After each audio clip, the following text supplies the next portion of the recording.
Radhe Radhe everyone, जय लक्ष्मी माता। Friends, आज की इस वीडियो में मैं आपको वैभव लक्ष्मी व्रत की पूजा विधि और व्रत विधि बताऊंगी। घर में सुख समृद्धि के लिए, ऐश्वर्य के लिए, वैभव के लिए, माता महालक्ष्मी की कृपा प्राप्त करने के लिए वैभव लक्ष्मी के व्रत किए जाते हैं। वैभव लक्ष्मी माता के व्रत शुक्रवार के दिन किए जाते हैं, तो आप शुक्ल पक्ष के किसी भी शुक्रवार से इस व्रत को शुरू कर सकते हैं। बस खर मास में, मल मास में और पौष के महीने में ये व्रत शुरू नहीं किए जाते हैं। इसके अलावा आप वैभव लक्ष्मी के व्रत कभी भी कर सकते हैं। जब इस व्रत की पूजा शाम के समय प्रदोष काल में की जाती है, यानी कि 4-5 बजे आसपास इस पूजा को संपूर्ण कर लिया जाता है। शाम को सूरज छिपने से पहले पहले इस पूजा को कर लेते हैं। तो शुक्रवार को जब आप वैभव लक्ष्मी का व्रत करेंगे, तब सुबह सवेरे स्नान आदि करके आप शुद्ध हो जाएं। इस दिन आप लाल रंग के वस्त्र पहने, काले या नीले को छोड़ करके जो भी शुभ रंग होते हैं वो रंग के आप वस्त्र पहने। तो सुबह हमें सिंपल पूजा करनी होती है, जो हम रोज डेली की पूजा करते हैं ना, वैसी पूजा करते हैं। और हाथ में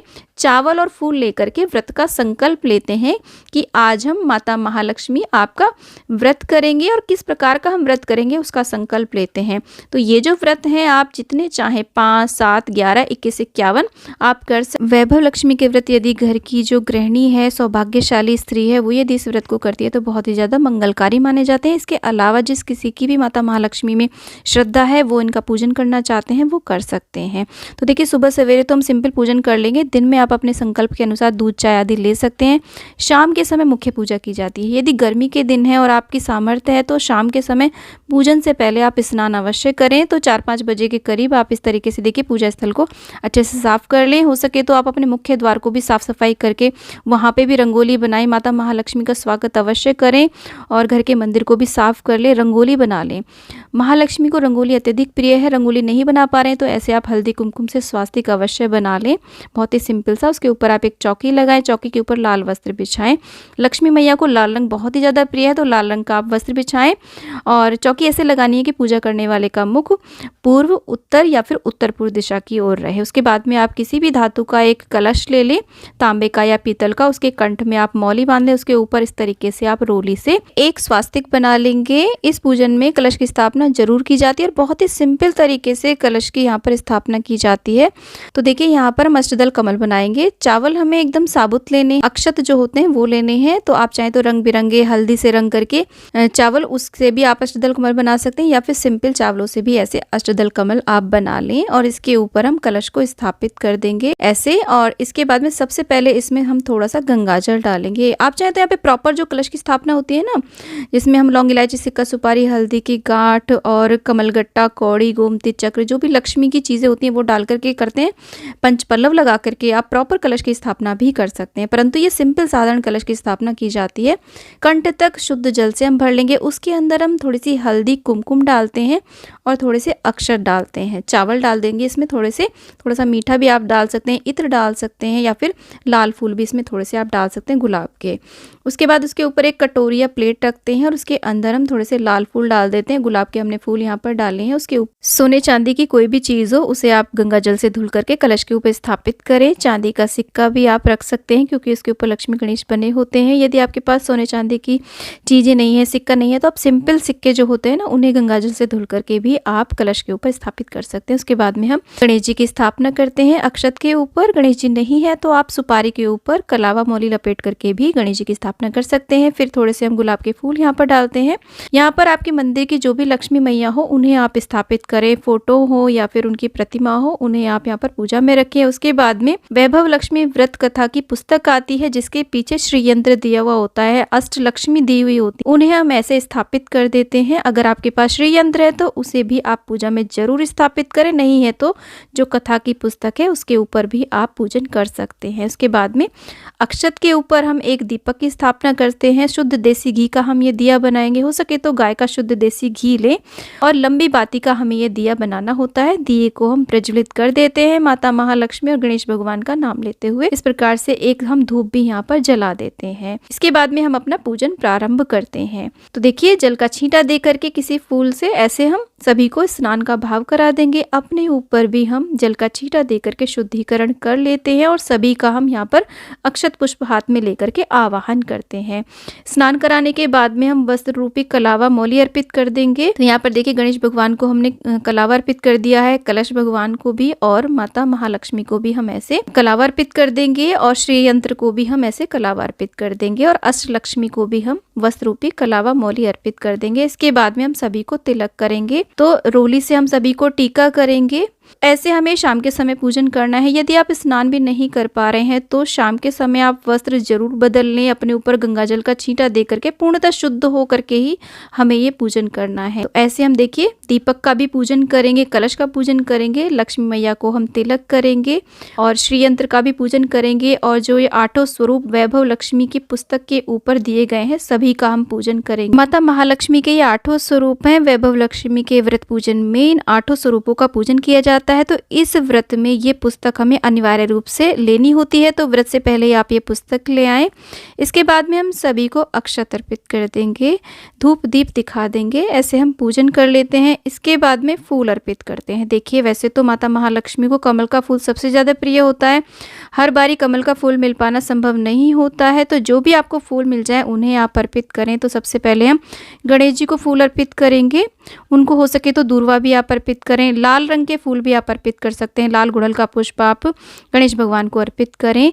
तो देखिए अगर आपको कमल का फूल नहीं मिल पाता है तो गुलाब के फूल बहुत ही इजीली मिल जाते हैं, तो लाल गुलाब के फूल हम माता महालक्ष्मी को अर्पित करेंगे। सभी को हम ऐसे फूल चढ़ा देंगे। उसके बाद में इत्र जरूर लगाएंगे।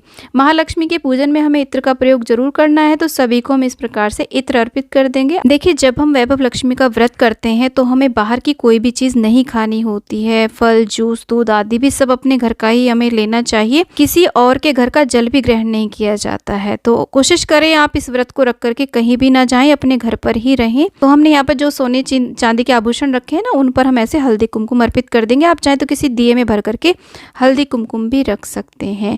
इसके बाद में माँ को भोग अर्पित किया जाता है। भोग में खीर का भोग बनाया जाता है। खीर के अंदर आप मखाने जरूर डालें, केसर इलायची जरूर डालें, खीर का भोग बनाएं। इसके अलावा आप हलवा भी बना सकते हैं, परंतु माँ को सफ़ेद रंग का भोग अत्यधिक प्रिय होता है।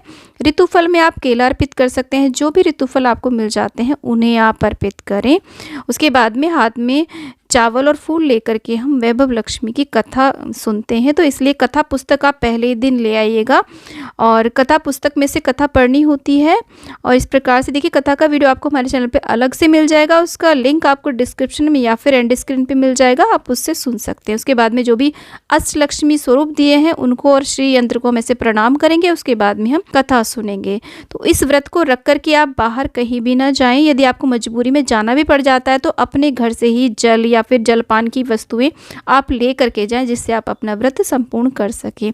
देखिए कथा सुनने के बाद में हम अक्षत पुष्प को ऐसे दिए के पास में छोड़ देते हैं। कथा सुनने से पहले आप एक जल का लोटा आप साइड में ही भर के अवश्य रूप से रख लें। तो ऐसे जल हम यहाँ पे अर्पित कर देंगे। उसके बाद में हम कपूर से आरती करेंगे। तो सबसे पहले गणेश जी की आरती करेंगे, फिर माता महालक्ष्मी की आरती करेंगे। कुछ भक्तजन माता महालक्ष्मी की आरती नहीं करते हैं। यदि आपके यहाँ पर आरती नहीं की जाती है तो आप आरती नहीं करें। हमारे यहाँ पे तो बहुत ही अच्छी प्रकार से माता महालक्ष्मी की आरती की जाती है। आरती करने के बाद में हम माता से अपनी मनोकामना पूर्ति के लिए प्रार्थना करेंगे और अंत में क्षमा याचना कर लेंगे। आप यहाँ पर लक्ष्मी चालीसा, लक्ष्मी स्तुति, कनक धारा स्तोत्र का पाठ कर सकते हैं, माता महालक्ष्मी के मंत्रों का जाप भी कर सकते हैं। तो ऐसे जब हमारा पूजन संपूर्ण हो जाता है तो यहीं पर आप देखिए थोड़ा सा गौ माता के लिए भोजन या खीर अवश्य निकाले, गौ माता को भोजन अवश्य दे। उसके बाद में आप शाम के समय एक समय मीठा अन्न का भोजन करें। जो भी आपने खीर बनाई है उसको भी आप भोग के रूप में ले सकते हैं, माँ से प्रसाद के रूप में। और इसके साथ में आप पूरी पराठा खा सकते हैं, मीठे पराठे खा सकते हैं, मीठे पूड़े पुए आदि खा सकते हैं। कोई भी मीठा एक समय भोजन आप कर सकते हैं शाम के समय पूजन संपूर्ण करने के बाद में। और अगर आपको देखिए किसी प्रकार की कोई समस्या है, डायबिटीज़ आदि है और फिर भी आप व्रत करना चाहते हैं, तब आप शुद्ध सात्विक भोजन कर सकते हैं। इसमें नमक वैसे वर्जित माना जाता है, परंतु यदि कोई मजबूरी है तब आप सेंधा नमक का शुद्ध सात्विक भोजन करें। भोजन हमें देखिए कच्चा नहीं खाना है भोजन, यानी कि हमें जो रोटी आदि होती है ना वो नहीं खानी है। भोजन भी हमें वैभवपूर्ण करना है, यानी कि जो पकवान आदि बनते हैं वही हमें शुद्ध सात्विक बना करके खाने हैं। पूजा के बाद में जो भी यहाँ पर हमने प्रसाद अर्पित किया है उसे आप परिवार के सदस्यों में बांट दें। बाहर ये प्रसाद नहीं दिया जाता है, घर के परिवार के सभी सदस्य मिल करके इस प्रसाद को खा लेते हैं। तो इसके बाद में अभी हमें चौकी कब हटानी है, तो देखिए ये जो चौकी हटाई जाती है वो अगले दिन हटाई जाती है सुबह के समय। आप चाहें तो यहाँ पर एक रात्रि में पूरी रात्रि एक अखंड दीपक भी प्रज्वलित कर सकते हैं। अगले दिन सुबह को आप स्नान आदि करके शुद्ध हो जाएं, उसके बाद में इस चौकी को यहाँ से हटाएं और उसके बाद चौकी को हटाते समय देखिए जो भी यहाँ पर हमने कलश रखा है, कलश के जल को आप छींटा दे दें पूरे घर में, बाथरूम को छोड़ करके, और उसके बाद में बचे हुए जल को किसी भी गमले में दे सकते हैं।